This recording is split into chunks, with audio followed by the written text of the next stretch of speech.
Henny the Moore, reporting live from the liquor store. And we are here on Juneteenth. So, hey, first and foremost, happy Juneteenth to everybody out there, man. Hope everybody's enjoying y'all day, celebrating, everything going your way, man. Um, hey, shout out to my brother S.A. Richburg already in the liquor store showing love. Salute to you, my guy. Everybody else out there watching, man. So salute to y'all. Thank y'all for coming in on your holiday, taking the time out to come into the liquor store and get drunk with me on the Dallas Cowboy content, man. But we're gonna talk about, some interesting things. So it's gonna be a straightforward question. Do the Dallas Cowboys have a top 10 wide receiving room in the NFL? Real straightforward question. And we're gonna dive into it. We're gonna look at the list, that sparked this conversation, and then we'll just touch on that and just go from there, man. And real quick, shout out to my boy Michael McQuay sliding through and showing love. My guy Jamison Taylor, hope all is well with you, man. Thank you for stopping by and showing love. So we're gonna do a couple of things real quick. Hey, what's up with you, Dwayne Brown? Salute to you. First and foremost, on your way into the liquor store, man, I need y'all to hit that like button for your boy. Hit that like button. We're trying to manipulate this algorithm so more folks will find their way inside of the liquor store, man. Also, I need y'all to hit that share button. By sharing the content, you'll show the whole world that the liquor store was open for business, man. So, we'll have way more people sliding in here. Y'all hit that share button for me as well. Also, man, I'm gonna need y'all to do a couple more things, man. I need y'all to do a couple more things. I need y'all to slap the shit out of an Eagles fan, man. Because if you slap the shit out of an Eagles fan, you will get half off all the merchandise inside of the liquor store. And we got plenty of stuff in our inventory, man. Got all kind of stuff on the shelves. We got Cowboy Readers, we got hen, we got gin. We even got those dreaded Eagle tears, man. It's been several months, right? February was 4 months ago. So they getting strong, they firm made, they getting powerful, getting more potent. So I don't really advise y'all to drink too many Eagle tears, though, man. No, I think at this point it's like crack. Like it's just as bad for you as crack. So you might want to just buy a bottle for a collector's item, but do not participate in drinking the Eagle tears, man. They're gonna have you out here eating dog shit, horse shit, just eating shit. We don't want to be like an Eagles fan, man. They are what they eat. Shit. Neil, what's up with you, man? He said I did the damn thing before stopping in. 8 Eagles fans in honor of Troy Aikman. Man, that's my boy. Hey, salute to my boy Neil, the serial slapper, for coming in and causing damage to the Eagles, man. Miss Regina Green with the green sliding into the building. Salute to you. Thank you for the love. Also, I do want to remind y'all why y'all are in here. We are still running the Dallas Cowboy ticket raffle. We're going to be sending somebody, or really a couple people. We're going to be sending some people to see the Dallas Cowboys completely destroy the Philadelphia Eagles. Right, we're going to send them out there to completely destroy the Philadelphia Eagles live and in person. There's going to be 3 separate prizes. First place winner is going to get a Dallas Cowboy ticket with a seat attached to it, so you can sit down and enjoy your Cowboy in peace. You only got to stand on your feet, when you want to jump up and down for the Dallas Cowboys and cheer them on to victory. Second place winner is going to be for the same game, but it's going to be for general admission. So it's going to be standing room, but you still get to rock out. You still get to go see the game. You still be able to walk around, see the Cowboys beat the eyebrows out the Philadelphia Eagles live in person. And then the third place winner is either going to get a PlayStation 4 or they will receive a Dallas Cowboy jersey of their choice.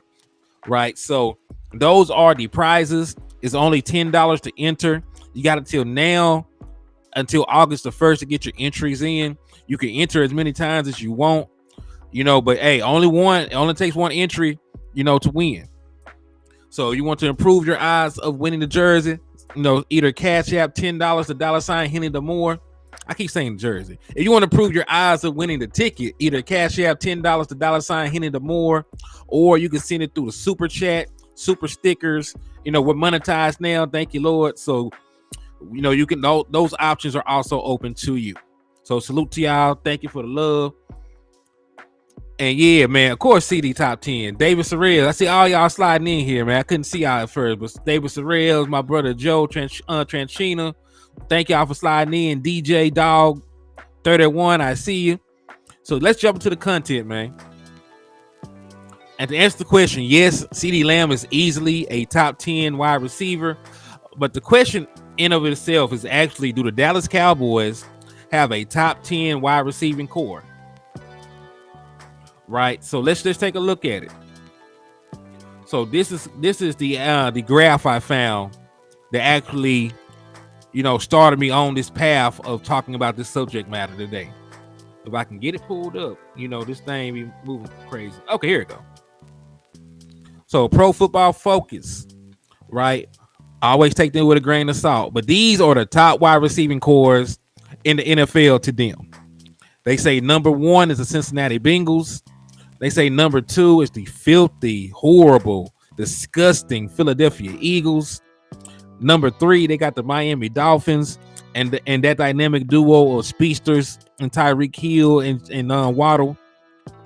Then they got the San Francisco 49ers, the Seattle Seahawks, and then America's team, the one and only Dallas Cowboys, come in ranked number 6 according to them. They then finished the list off with the Minnesota Vikings, the Las Vegas Raiders, I will never get used to saying that, the Buffalo Bills, and then the Tampa Bay Buccaneers. So those are the 10 teams that they believe have a top 10 wide receiving core in the NFL at this point. I do not necessarily agree with this, but I will say this. The Dallas Cowboys, in my opinion, do have a top 10 wide receiving core. And they might be a little bit higher than what they are right now. They got them, ranked. Said the big time shows in the liquor store. Where my brother at, man? Where he slid in at, man? Where my boy at, man? There he is. Hey, what's up with you, my guy? Thank you for sliding in and showing love to the liquor store, my guy. I did not even see you slide in, man. Salute to you. Desmond Ironman, salute to you too, man. He said if Gallup returns to previous injury quality, we do have top 10 receiving 10 room. Tolbert develops to reliable. Dak trust target. Yeah.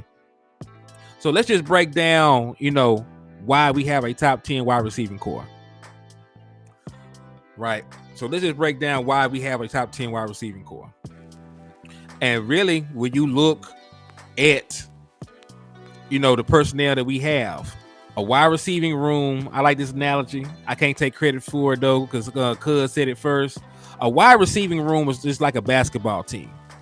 Like you have, guys on the court. You have a starting 5. You have a bench, but everybody has a particular role within the wide receiving room.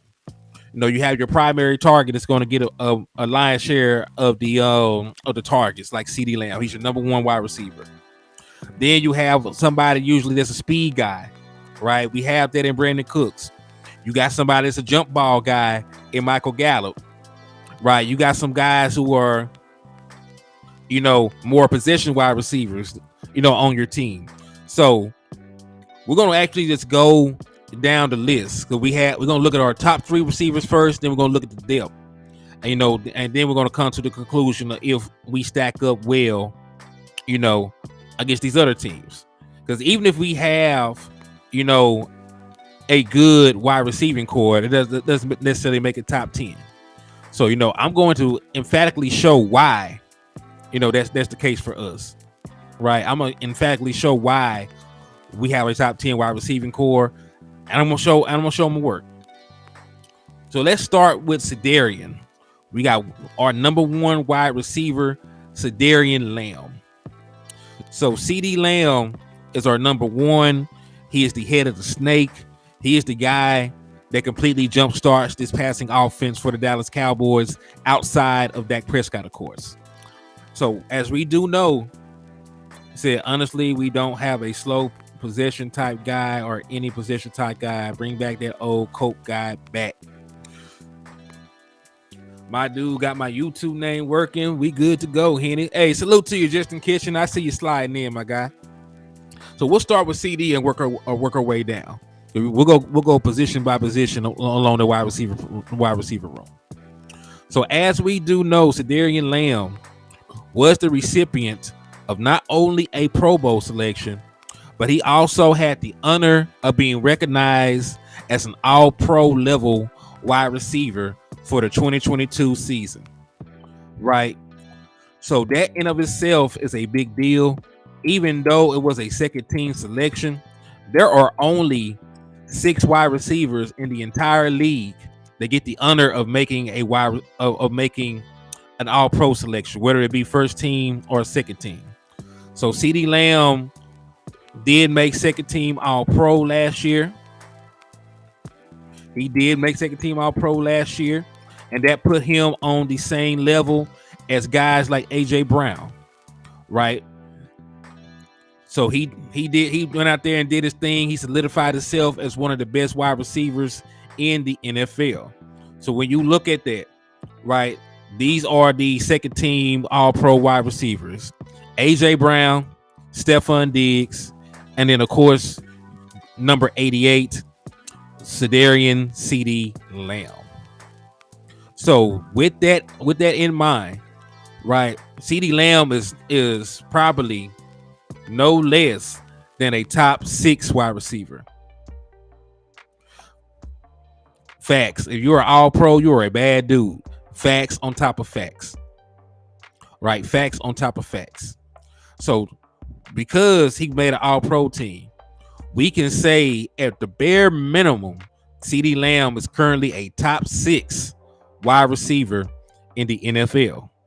He will have to be. He would have to currently be a top 6 wide receiver just based on that all pro selection. So with that said, your number 1 wide receiver is a top 6, maybe top 5 player. He also was one of the few wide receivers to pass the 1,300-yard mark last year. So let's pull it up for the 2022 season, and let's see where Sedarian Lamb ranks, in terms of receiving yardage last year. Bear with me as I try to get this thing pulled up. Okay.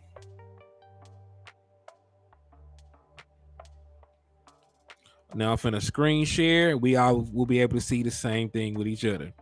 Damn Dizzle, I see you looking, man. See you peeping through the window. Salute to you. Thank you for coming in and showing love to the liquor store, my boy. And I do agree with this. CeeDee Lamb does need 17 games with Dak Prescott. They never had that at any point. At any point. So yeah, let's go ahead and get this screen share so we can tap in and we can look on what he did. So booyah. These are the receiving leaders for the 2022 season. We have Justin Jefferson leading the NFL in receiving yards. He had 1,809 yards. It was actually one of the most productive seasons ever. Really, one of the most productive seasons ever. Tyreek Hill was not far off. This man had 1,710 yards to go along with 7 touchdowns. So amazing. Devontae Adams was still Devontae Adams. He had 1,516 yards, 14 receiving touchdowns, which, if I'm not mistaken, led the NFL in receiving touchdowns. Yeah, I think he did. Then you had AJ Brown, 1,496 yards, 11 touchdowns. Stephon Diggs, 1,429 yards, 11 touchdowns. And then you got CeeDee Lamb. CeeDee Lamb had 105 catches, 1,359 yards, 9 receiving touchdowns. So he was phenomenal last year. There was very few wide receivers in the NFL that had similar or better production than CeeDee Lamb did. There's really only 1, 2, 3, 4, 5. There's only 5 wide receivers in the entire league that had more yards than CeeDee Lamb did. And we all know that Dak Prescott was not present for 5 games, right? He only had Dak Prescott throwing him the ball 12 of the 17 games last season. So CeeDee Lamb has even more room. Hey, Charlie Jones, salute to you. Thank you for tapping in, showing love. I see you in the chat box. Damn Dizzle again, I see you. Hey, then my boy Joe said he lonely over there. Come over to YouTube, man. Come on over to Death Row. We over here. So CeeDee Lamb, in terms of production, was a top 6 wide receiver last year, and he did it, while playing with Cooper Rush, right, for 5 games. who averaged under a 60% completion percentage, right? So he did that while we had one of the worst passing offenses in the NFL during the tenure of Cooper Rush. Was still productive, still putting up points, still scoring touchdowns, still being that 88 we all know that he could be.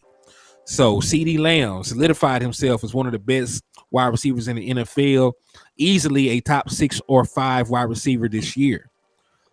So that's CeeDee Lamb for you, right? And that's just the head of the snake, right? And this is an anaconda. This is not no little garden snake. This is the anaconda. This is a deep wide receiving room with talent, right? So we'll be able to go deep into this. So let's move on from CeeDee Lamb and let's take a look at the Dallas Cowboys' newest acquisition, right? Who is going to be one Brandon Cooks. Now, Brandon Cooks is a very interesting wide receiver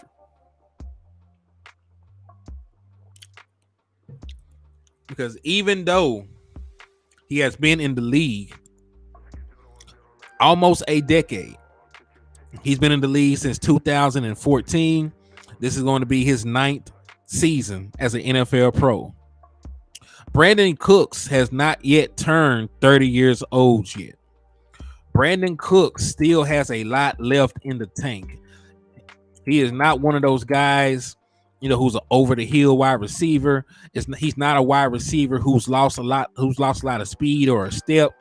Brandon Cooks is still a 4.3. It's still a 4.3 guy, but what makes him different now is one, he still has the dynamic ability and versatility to make an impact as a vertical threat, a run after the catch player. And he was still getting burned as a number 1 wide receiver even last year. I know he tried to force his way out of Houston, but he was still their number 1 wide receiver when he suited up. Still averaged over 12 yards a catch, right? So Brandon Cook still has a lot left in the tank, and he is not going to turn 30 years old until after the season starts, right? His birthday is on September the 25th. He will not turn 30 until then. Actually, what I find crazy is even though he's been in the league longer, he is actually younger than Dak Prescott is. He is actually younger than Dak Prescott is. He said most traded player in NFL history. Only kind of thing scares me in Dallas. What could go wrong? But he can fly. He definitely can fly. And, he has the distinction. He has that distinction, but, he has, being a number 1 everywhere he's gone. When he was drafted in the first round by the New Orleans Saints, he was the number 1 wide receiver for Drew Brees while he was there. When he was traded to New England, he did become Tom Brady's number 1 wide receiver. He was their leading receiver when they made it to the Super Bowl. And him getting knocked out of the Super Bowl is one of the reasons why the New England Patriots lost to the Philadelphia Eagles. He also was the number 1 wide receiver in Los Angeles with the Rams when Jared Goff made his Super Bowl appearance. And then he also was the number 1 wide receiver for the Houston Texans. Gave them 1,000-yard season his first year there. So even though he's been traded, the production is the production. He has been 1,000-yard receiver for multiple teams. He's topped 1,000 yards, 6 different times over the course of his career. So he is definitely a guy that has been productive where he's been. Also, I've shown this graphic a couple times before, but let's just take a look at it. He is always an instant impact player as well, because wherever he goes, first year there, he comes in, he integrates into the system, he makes plays. He had a catch percentage of 78% in 2014. His first year with the Saints, his rookie year. First year with the Patriots, he had a 57% completion catch percentage with Tom Brady as his quarterback. 2018, 68% completion percentage with the Rams. Then 2020, he had a 68% completion percentage with the Houston Texans. So everywhere he's gone, he's come in, he's been plug and play, He's had these 1,000-yard seasons with these teams. He had these high catch percentages with these teams, averaging out about a 67% career catch percentage his first year with a new team. So, that is one of the reasons why I'm very high on Brandon Cooks, because he's always shown up and shown out, basically. He's always, proven his worth the moment that he comes through the door. Hey, shout out to Swain. Shout out to Double R. Happy Father's Day to everybody. Happy Juneteenth to everybody. Thank y'all for tapping in to the liquor store and showing love, man. But let's go even further with Brandon Cooks. Let's take a look at his pedigree, his background. What are some of the numbers Brandon Cooks was putting up? Let's take a look at some of the numbers that Brandon Cooks was putting up.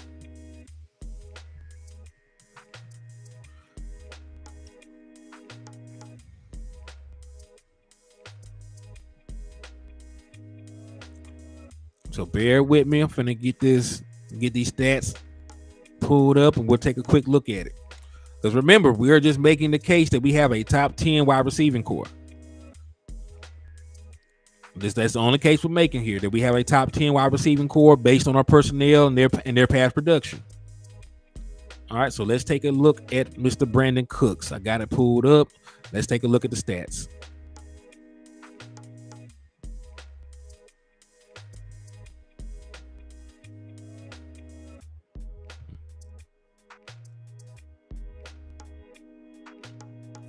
Okay, so let's go on down here. So even last year, a down year for Brandon Cooks was 57 catches, 699 yards, average 12.3 yards, a catch, and 3 touchdowns. And he also only played in 13 games. So Brandon Cooks missed 4 games and still basically had 700 yards and 3 touchdowns while averaging 12.3 yards of reception. That would have easily been second on our team, because we did not have a singular wide receiver, right? A singular wide receiver to go over 500 yards. Well, to go over 600 yards. I'm sorry. So let's take a look. Matter of fact, let's go back up real quick. Career production: 630 catches, 8,616 yards, averages 13.7 yards a catch, and 49 career receiving touchdowns. So Brandon Cooks, he's been cooking since he's been in the league. Let's go even further. His rookie year, he did not have 1,000 yards, but as we do know, he had a very high catch percentage. He had 69 targets. He caught 53 of those balls, 550 yards, 3 touchdowns. Had a longer 50 that year. Very next year, he entered into the 1,100-yard club as a wide receiver. Only started 12 games. Appeared in 16. 1,138 yards. Averaged 13.5 yards a catch. 9 receiving touchdowns on the year. In a long of 71. So he was a big play threat, and he still had a catch percentage of 65.1%, which is spectacular, actually. 2016, this year right here, his last year with the New Orleans Saints. And I'm actually going to use this, to let people understand why he's been traded so often, right? So 2016, 117 targets, 78 catches, 1,173 yards, 15 yards a catch, which is fantastic. 8 touchdowns. He had a longer 98 yards, so he went crazy that year.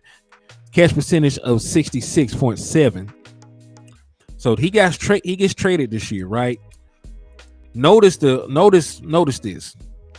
He gets traded here, 2017, right? He was a first-round pick. He only had 1 year left on his deal, and then he had his 5th-year option. New Orleans traded him because they did not want to pay him top wide receiver money. So that is actually the reason why he got traded. It was not performance-based, As you can tell, he still was putting up 1,000-yard seasons, but he got traded because, you know, they did not want to spend the money, right? So they traded him away to the Patriots, who have always had issues in acquiring wide receiver talent. They have never been good at, you know, getting good wide receivers in the door. You could tell by their recent struggles in drafting wide receivers. So they traded for Brandon Cooks to be their number one wide receiver. And while he was there, he started 15 games, 65 catches, 1,082 yards, averaged 16.6 yards a game, you know, a catch, 7 touchdowns, had a long of 64, catch percentage of 57%. Now, we all know he did help lead them to a Super Bowl, but what people forget is he had concussion issues. He had reoccurring concussions. The Patriots were not sold on his overall health, and they traded him away for a bag of peanuts to the Los Angeles Rams, who gave him the number one role. So 2018, he was their number one option. Cooper Kupp ended up getting hurt. He was more than able to fill in. He ended that season with 80 catches, 1,204 yards, averaged 15.1 yards a catch, 5 receiving touchdowns. He also put in a rushing touchdown, you wanted to know. So he had 6 total touchdowns on the year. And he had a catch percentage of 68.4. Oh, also, real quick, minor segue. This is his career high, 1,204 yards. He did that within a West Coast offense. While Sean McVay does not run the same kind of West Coast offense that Brian Schottenheimer does, they do have similar principles. They do rely on the play action to set up their chunk plays. So Brandon Cooks actually fits this system, you know, based on that, his pass production in a similar system and situation. So I just wanted to throw that out there, you know, while we're thinking about that. So we know that he was able to help them go to a Super Bowl. They lost, you know, but he still stayed around the next year, was not very productive. I'm not sure what happened in 2019. I know Jared Goff had a down year himself, but he only put in 583 yards. He had 2 touchdowns, a long of 57, still averaged 13.9 yards a game. Well, a catch. So then he gets traded to the Houston Texans. Again, he comes right in, becomes their number one wide receiver. 1,150 yards the first year, 6 touchdowns. 1,037 yards the next year, 6 touchdowns. And, you know, it was amazing, his 2021 production, because we know he did not have good quarterback play at all. Hey, shout out to my brother DC4 Life Texas. I did not see you sending those supers. I have not been looking in the chat box, so please forgive me. But I see you, my boy. Let me read your super real quick, man. Let me read your super real quick. Let me stop the presses. Stop the presses. My brother done slid in here, man. Let me see what he said.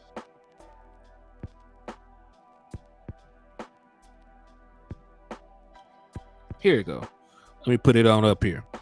He said, "What's drunken in the liquor store? HTM Henny, DC4 Life. Let's freaking go, Cowboys." Man, I swear you turn me up every time, man. Salute to my brother DC4 Life Texas, man. And hey, I hope all is well. I pray everything continue to go in your favor, my guys. Salute to you. And hey, you're another 5 away from another raffle entry, man. So salute to you. Salute to you. Also, what was I? Okay. Yeah, I get sidetracked. So let me not segue too much.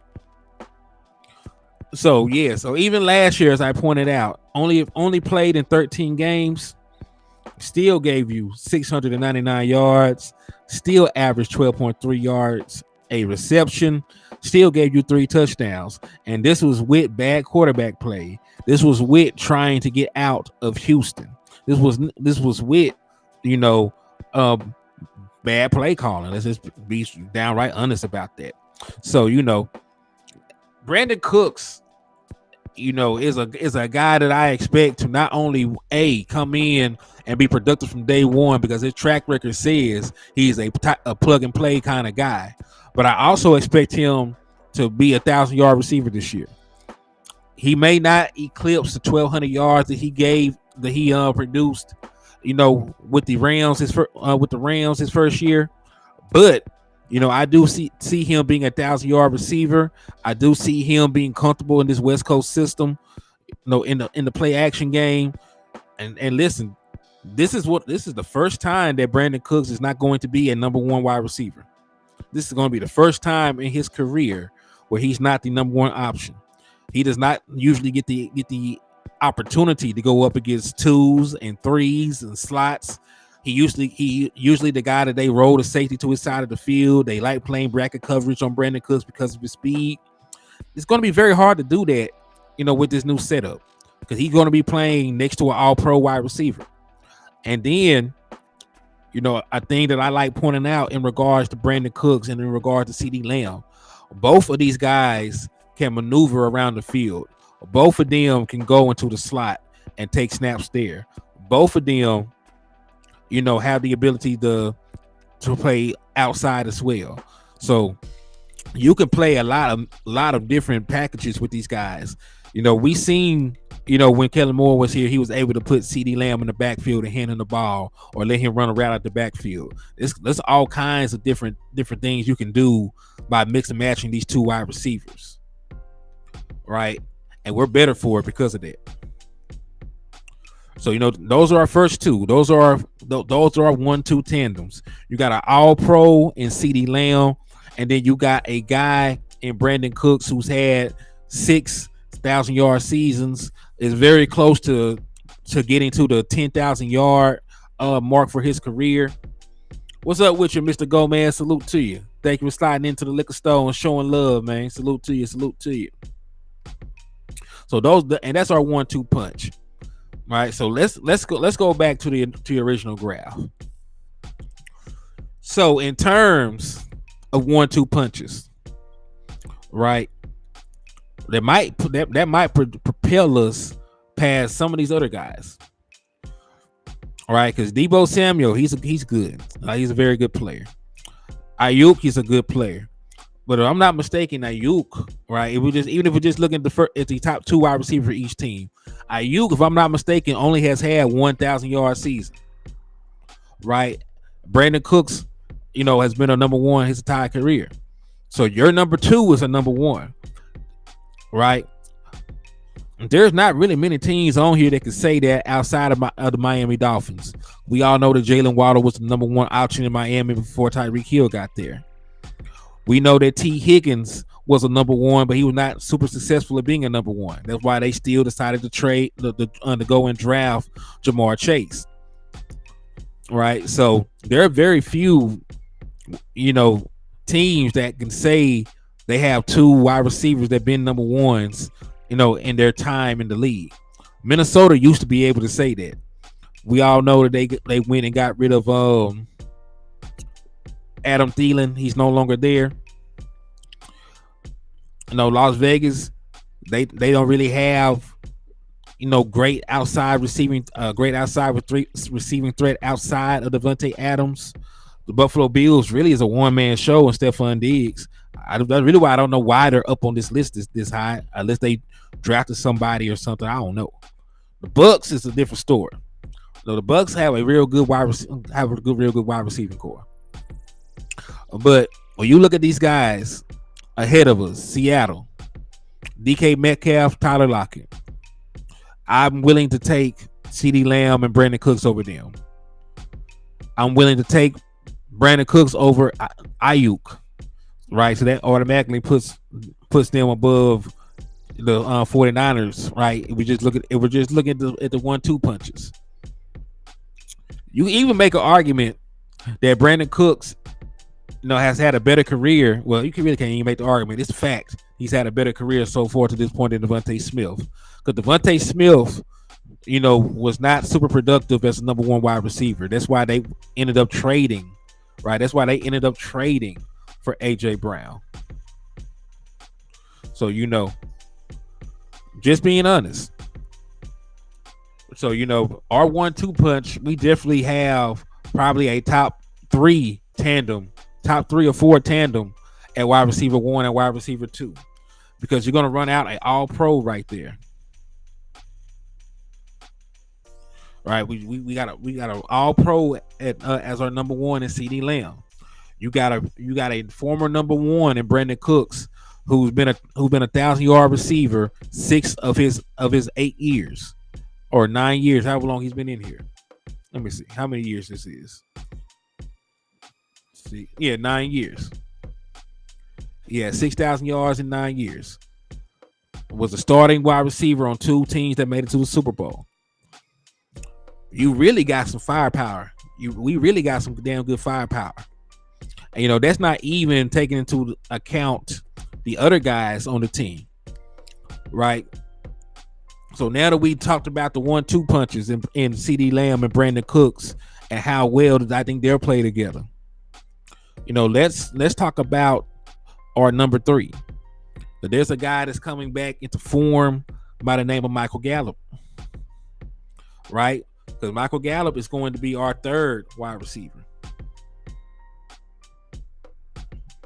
So let's get his statistical information pulled up, and we'll talk about it.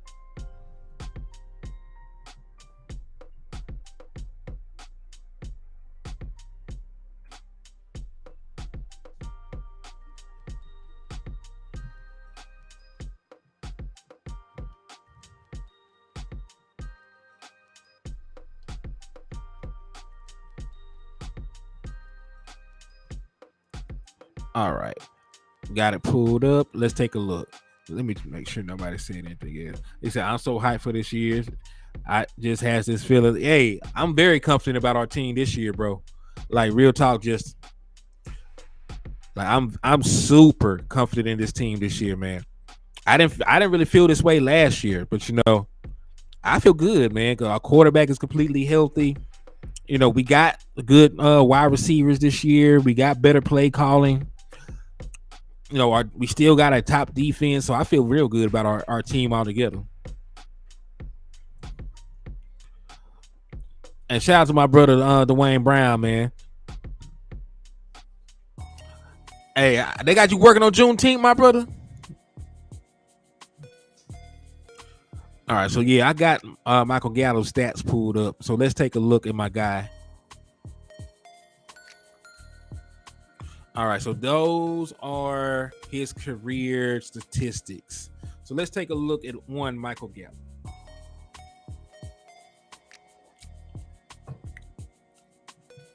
So as we do know, Mike got drafted in 2018. Did not really, get a lot of. He didn't really get a lot of burn, but he played 507 yards, 2 touchdowns. He had a fantastic playoff game against the Los Angeles Rams. I do want to throw that out there. Very next year, 14 games, Michael Gallup gave you 1,107 yards, averaged 16.8 yards a catch, 6 touchdowns. Had a long of 62. So he went out there and he held your ball. 2020, which is and I'm gonna throw this out there. It was the last year that Michael Gallup was fully healthy, and he did not get the opportunity to even play with Dak Prescott this year. Dak Prescott only played 5 games. So his last fully healthy season, Michael Gallup gave you 843 yards, 14.3 yards a catch, 5 receiving touchdowns. And then we know what happened these following years. He got hurt twice in 2021, was only able to play in 9 games, so he missed 8 in total. Missed 8 games. Only gave you 445 yards, could only manage 2 touchdowns. Last year, he gave you 14 games, but he was still recovering from the injuries from the previous season, and only ended with 424 yards, 4 touchdowns, we also know that him and Dak Prescott did not get to play a lot together either because Dak Prescott was also out. Hey, my boy said, Henny, yes, can't say what I want to say, but yes. Damn it, man. I hate that for you, my guy. You know they wrong for that. It's Juneteenth, man. It's Juneteenth. They could have let you off. They could at least let you off early. But hey, man, I appreciate you, man, for that. And also, my brother, that got you another raffle entry. So let me go ahead and tally this up real quick. So let me see. All right, you now have 7 entries, Dwayne. You now have 7 entries. So that puts you at, let me see. So VA roster X has the best odds. And then Dwayne Brown, you have the second best odds of winning the tickets, my brother. You're tied with Neil. So you and Neil have the second best odds of winning the Dallas Cowboy ticket. You know, for the ticket with the seat attached to it. So salute to you. And if y'all want to be like my brother Dwayne Brown and improve your odds of winning the Dallas Cowboy ticket, you know, or one of the other prizes, because there are 3, you know, they hit the Cash App, hit the super chat, and hit the super stickers. Salute to y'all though. If Gallup back to his old self with CD and Cooks back in getting ready to ball out. Facts. I agree with that too. So what do we know about Michael Gallup? What do we know about Michael Gallup? Well, we know on this team, I'm not going to put it like this. I'm going to put it like this. He is like the poor man's Dez Bryant. He's the poor man Dez Bryant on this team. He is not the threat, the red zone threat that he was, but the contested catches, you know, like that. He is the guy on this team that Dak Prescott is most comfortable throwing those contested balls to. Right? He has he has a knack for coming down with it. So he is the guy that brings that dimension, to your team. He's the guy that brings that dimension to your team.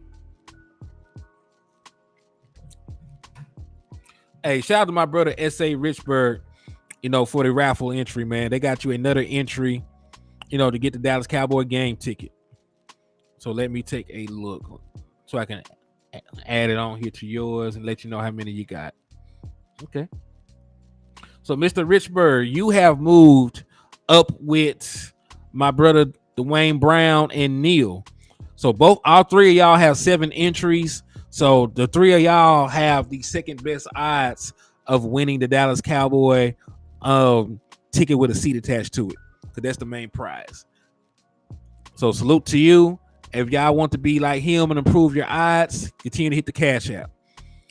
I said, DC for Life, Texas. I appreciate you, Henny, and my Cowboy family that sent prayers for my mom. My mom did test positive. Oh man, but hey, we still praying for her, man. We praying for grace and healing, man. We're gonna keep praying for grace and healing for her, my guy.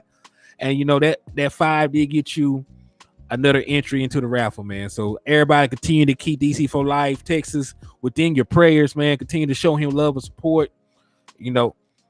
Just know that we're here for you, my guy. You need to talk. Let's know we're here for you, man. Everybody, please continue to send prayers. Please continue to send prayers. And my brother, that also moved you to 7.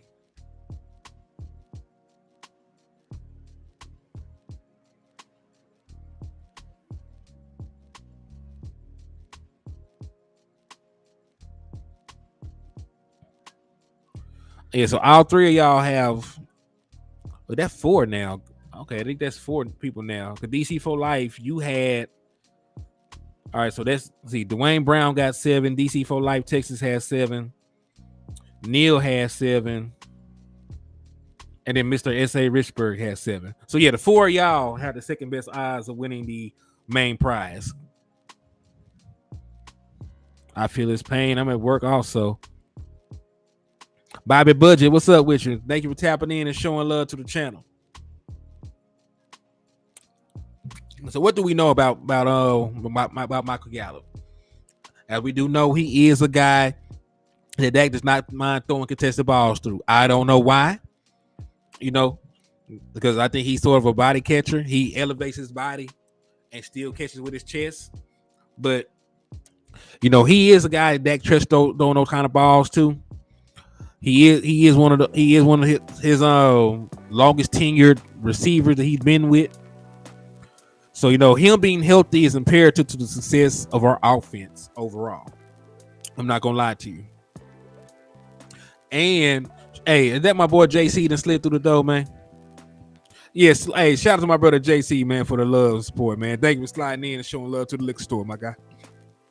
Excuse me. All right. So the last year that Michael Gallup was healthy, he gave you 843 yards. The year before that, the last time he was healthy and played a full season with Dak Prescott, he gave you 1,100 yards. Now, granted, that was back in 2019, the last time he was completely healthy and played, at least 14 games with Dak Prescott. But we know that's the ceiling for him right now. That's the ceiling. I need for at least his floor to be 700 yards. If we're going to be successful this year, I need his floor to be about 700 yards, 5 touchdowns. You're gonna have to contribute as a true number 3. He's going to have to add an extra dimension to this passing offense that some of these other guys don't necessarily have, in their tool bag right now. He's the closest thing to a possession receiver that we have. And again, he is a guy that sort of catches with his body sometimes. But regardless of my, qualms with his, what's the word I'm looking for? Regardless of my qualms with how he catches the ball, he is still a very good wide receiver when healthy. And, I'm going to be depending on him this year to step up for us. Because if he can be a version of the Michael Gallup that we've seen previously, if he can be that guy that Dak trusts on these downfield throws, if he can be an extra big play threat or a red zone threat for the Dallas Cowboys, that completely elevates our wide receiver core to the next level. Because like I already pointed out, we probably have a top 5 1-2 punch, right? We probably have a top 5 1-2 punch, having an all-pro and then having a former number 1, right, lining up beside each other. But if Michael Gallup can come in, he can add that dimension of being a contested catch wide receiver, a jump ball wide receiver, a red zone threat. Then we're cooking with gas right there. Right, then we really get into the realm of this is probably one of the best wide receiving cores out there. So then we're gonna have to go and take a look at the unknowns now, because we do got 3 guys that we're very high on, right? I think everybody out here, is very high on CD Lamb. You're supposed to be, right? Because CD Lamb is fantastic. I think everybody is high on Brandon Cooks. He's supposed to be. I think everybody knows that when Michael Gallup is healthy, you could trust him. Now we're going to get into the unknowns. We're going to talk about guys that I like a lot, but we haven't really seen them do a lot yet. Jalen Tolbert. Jalen Tolbert is a guy who has all the physical skill sets in the world to be a playmaker for the Dallas Cowboys this second year. We already know that he had over 1,400 yards his last year in college.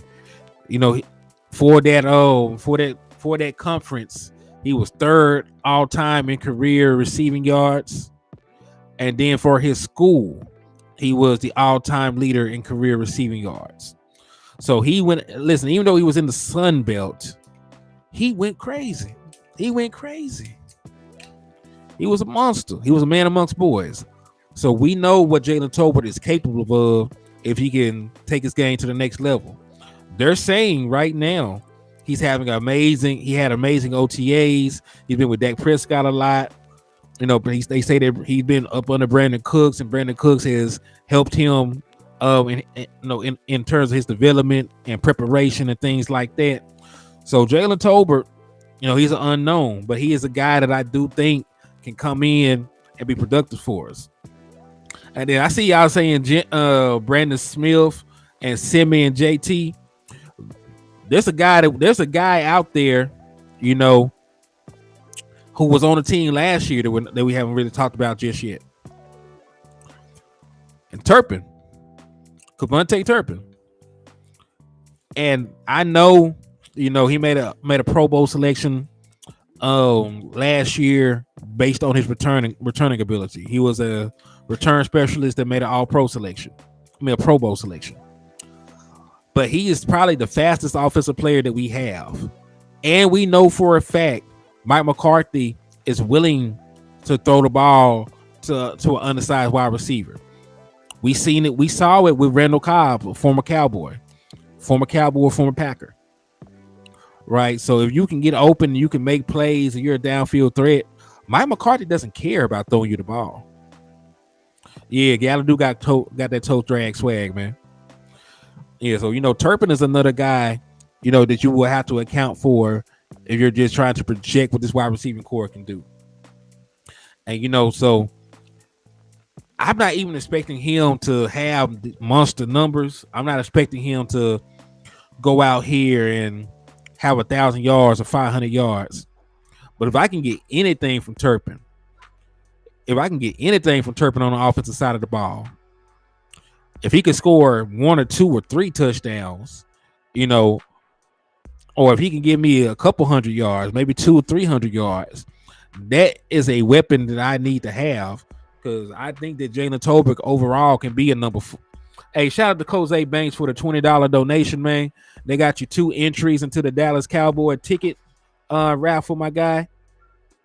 So let me just add your stuff in real quick, my guy, before I forget, because I like to add it in while I'm thinking about it. All right, so they got you 2 entries for the jersey raffle, my guy. So y'all want to be like Mr. Banks and improve your ability of going to this Dallas Cowboy game, man. Then y'all hit the Cash App, y'all hit the supers, y'all hit the super stickers. Salute to you, and I will continue to try and do big things, my guy. As long as y'all support me, as long as y'all keep supporting me, I'll be able to do everything underneath the sun, man. Like, real talk. I appreciate y'all.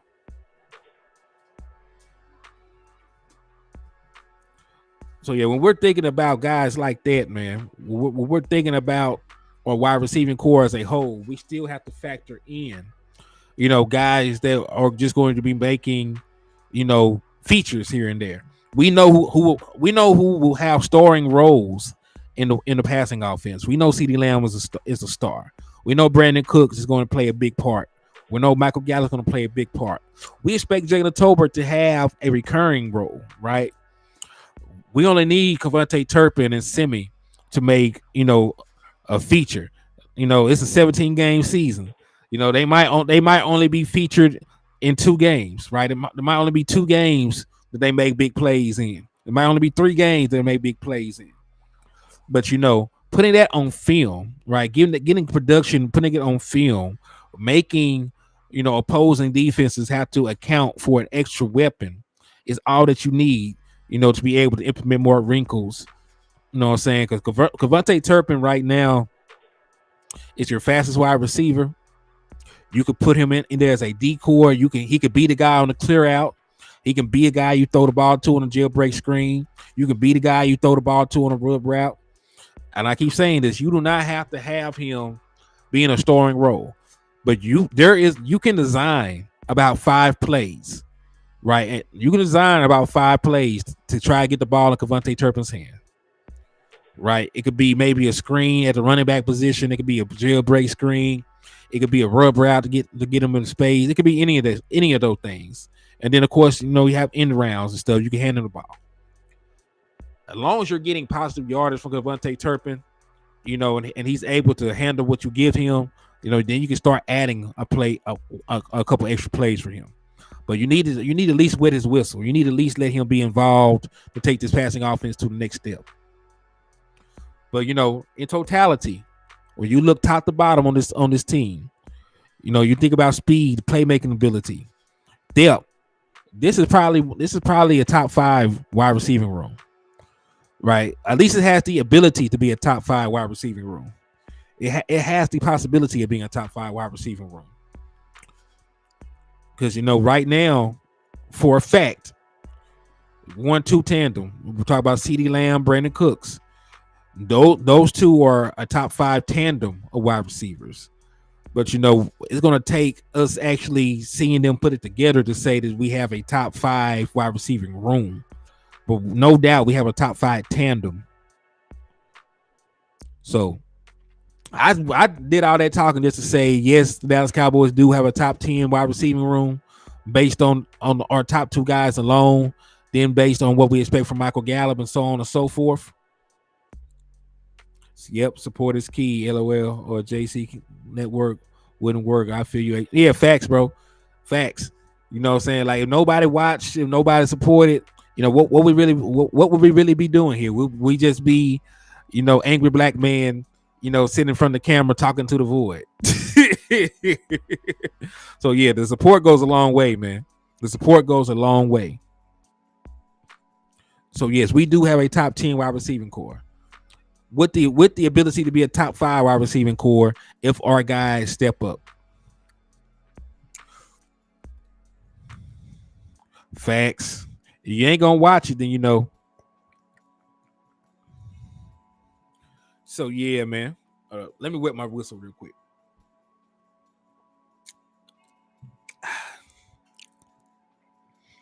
But point being, there are a lot of factors that are going to go into whether we have a top 10 receiving core. Because personnel wise, I done went player to player pretty much. We know we have the personnel for that to happen. It's going to be really dependent on, one, the scheme, how these guys are schemed into the offense, how often they get targeted, the kind of plays that they get targeted on. And then there's also this going to flat out come down to quarterback play. It's going to come down to quarterback play. Dak Prescott is easily a top 10 wide receiver. A top 10 quarterback. What's up with you, Lee? A salute to you. My guy said Henny in my cup. Salute to you, my guy. Thank you for stopping in and showing love to the liquor store, man. But yeah, so we definitely need Dak Prescott to play like Dak Prescott. Because he is a top 10 quarterback in the NFL. In league history, he's top 10 in passer rating, completion percentage, touchdown to interception ratio, all those things I always throw out. So the only thing that Dak Prescott has to do is be Dak Prescott. The only thing he has to do is be Dak Prescott in order for us to be successful this year.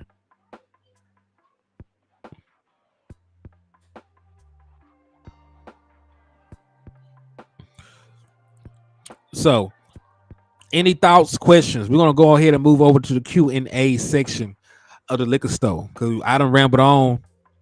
He said Sheba Dog saying good job. Oh, thank you, my guy. Appreciate you. I appreciate you for the love, DC for Life, Texas. Salute to you.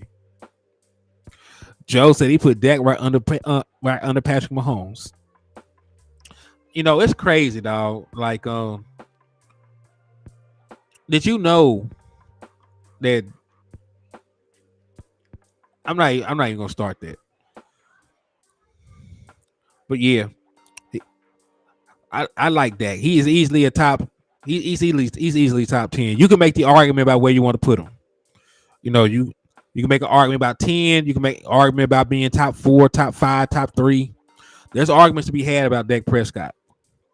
There's even deeper arguments to have about his place in NFL history. Depending on how long he plays. Depending on if he can get a ring and things like that. Like, Dak Prescott has been a very good quarterback for a long time at this point. So like, if he continues to play, for at a high level for a long time, then we might be able to have some deeper conversations about Dak Prescott. Well, but Q&A time, man. What's your questions? I'm pretty sure I can come up with answers for you, man. I'm pretty sure I can come up with answers for you. So ask me whatever you want to ask me, and we can all chime in. This last however much long time we got on here. So put your questions in the chat box. We'll move to Q&A, and then we'll just go from there. And there's no such thing as a dumb question. Whatever you put, I'm gonna answer.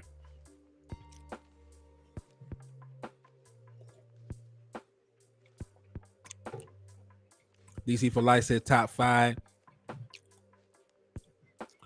You can definitely listen. You can definitely make the argument because if people put Justin Herbert into their top 5, why can't we put Dak Prescott into our top 5? Because Justin Herbert ain't did nothing, right? If Justin Herbert can be considered a top 5 quarterback, why can't Dak Prescott? Why can't Dak Prescott be considered a top 10 quarterback, a top 5 quarterback?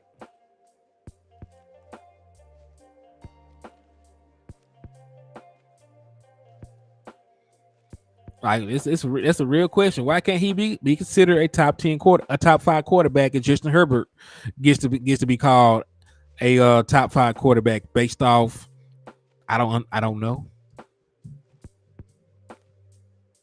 So what are some of my favorite game day eats? It really depends on where I'm at, right? Because never go wrong with pizza. I like pizza a lot. So that's damn near every other day eat anyway. But I like pizza, um, hot wings, buffalo wings, of course, Coke to go along with that. I probably drink too many dark sodas. Been working on that. I really don't drink as many as I used to. But so yeah, like pizza, hot wings, Coke. You know, a lot of times I'll just hit garlic parmesan wing smack too. Like man, mozzarella, like really man, like greasy, unhealthy ass food. Yeah, like greasy, unhealthy food is what I like to ingest. During the games. He said drums or flats, all of them. I do not distinguish between drums and flats. I eat both. I don't particularly have a favorite. I'm from the old school. You put it on my plate, it's getting ate. He said, yeah. I eat the classics. Yeah, I don't differentiate between drums and flats, Eli. Like if it's on my plate, it's getting ate. It doesn't matter. You give me the whole damn wing. You know how they have the wing together with the muscle. You give me that, I'll eat it. So yeah, man.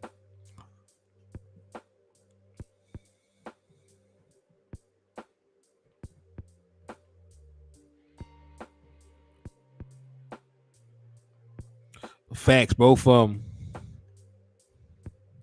Yeah, you can't go wrong with garlic parm.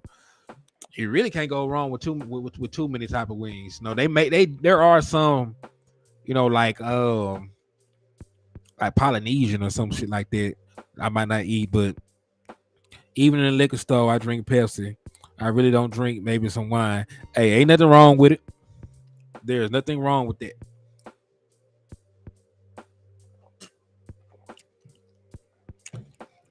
But yeah, man, I did do what I set out to do. I gave y'all good people an hour of premium Dallas Cowboy content.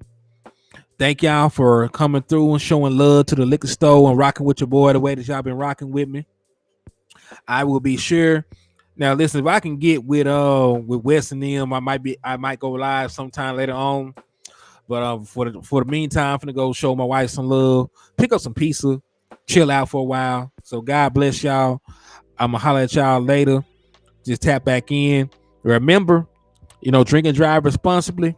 But if you see an Eagles fan in the middle of the road, man, Geico. Hey, I'm gonna get at y'all.